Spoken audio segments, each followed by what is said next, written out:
टुकड़े कर दिए हैं। अब आप देखिए, दो प्रांत जो कि यूक्रेन के दो प्रांत हैं, जहां पर अलगाव समय समय पर रहता रहा, वहां पर उसे आजाद देश की मान्यता रूस की तरफ से दे दी गई है। साथ ही साथ रूस ने इस कदम के बाद विद्रोही इलाकों में सेना भी भेज दी है। ये बड़े एक्शन के तौर पर देखा जा रहा है।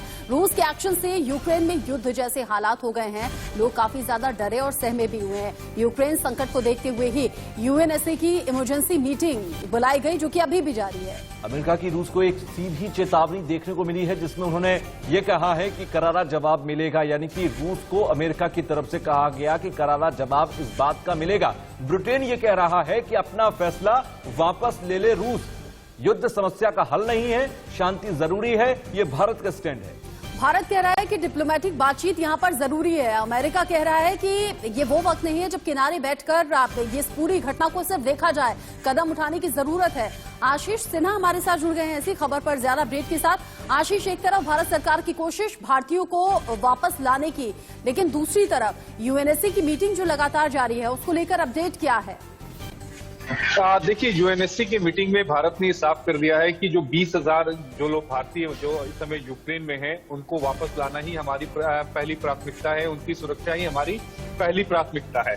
भारत ने रूस और यूक्रेन के बीच में जो तनाव बढ़ा है, उसको लेकर चिंता जाहिर की। भारत ने ये कहा कि राजनीतिक तरीके से ही इस मसले का हल निकलना चाहिए। बात अगर यूक्रेन की करें तो यूक्रेन भी वहां पर मौजूद था, जिसमें यूक्रेन ने साफ कहा और बड़े स्पष्ट शब्दों में कहा कि हमारी जो सीमा है वो अपरिवर्तनशील है। तीसरी अहम बात, ब्रिटेन और अमेरिका, इन दोनों ने रूस के कदम की आलोचना की है। इन दोनों ने कहा कि रूस को अपना फैसला वापस लेना चाहिए।